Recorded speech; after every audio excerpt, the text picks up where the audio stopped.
10 light years from Earth, the star Epsilon Eridani. What spectacular rings of dust and ice, and somewhere in there, planets forming out of the debris, being born before our eyes.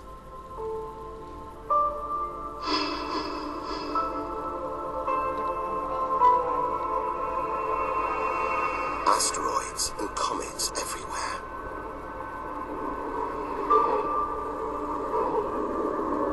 We could almost be looking at our own solar system billions of years ago, with comets delivering organic molecules, water to these young planets, kick-starting life, just as they may have done on Earth.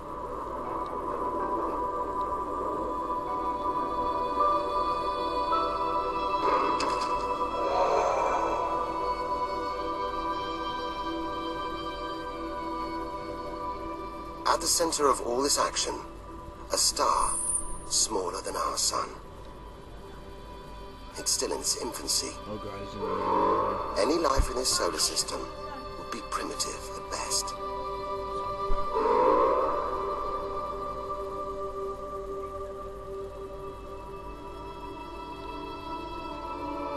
There must be more mature, developed solar systems out here, but finding them is like looking for a needle in a cosmic haystack.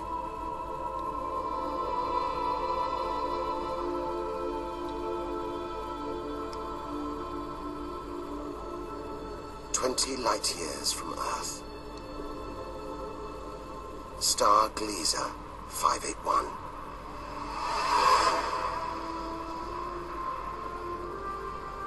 It's about the same age as our sun.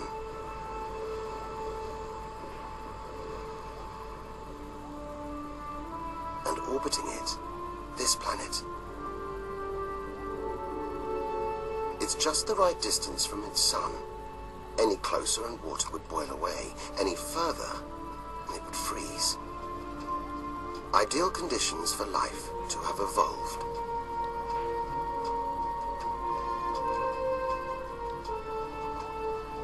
And if comets have struck, delivering water and organic materials, then life, complex beings like us, even civilizations like our own, could be down there, right now.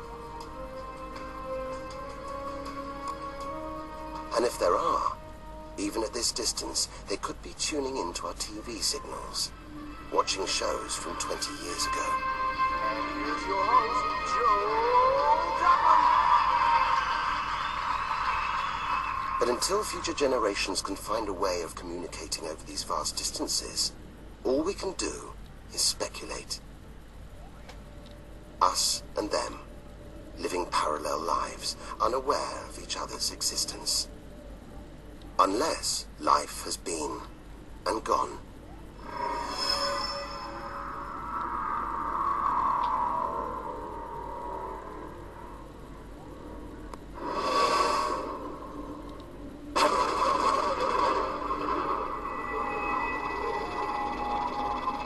That's the problem with comets. They're creators and destroyers.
It's not too hot, not too cold, but just right to sustain life.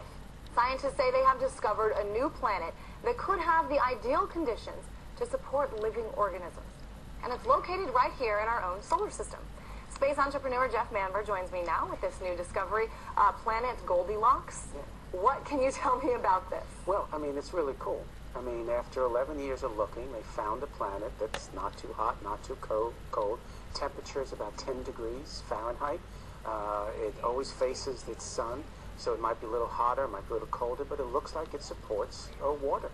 And it's a good size, and there's every chance that this planet could be one of those exoplanets we've been looking for, and it supports life.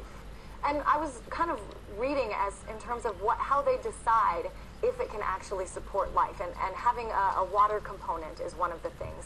And also how near it is to some of the stars. Talk a little bit about some of these things. First off, I should say when we talk about supporting life, we mean our own type of life. We've discovered a lot of planets, we've talked about it with you, that have diamonds for lakes, and that would be a different type of life.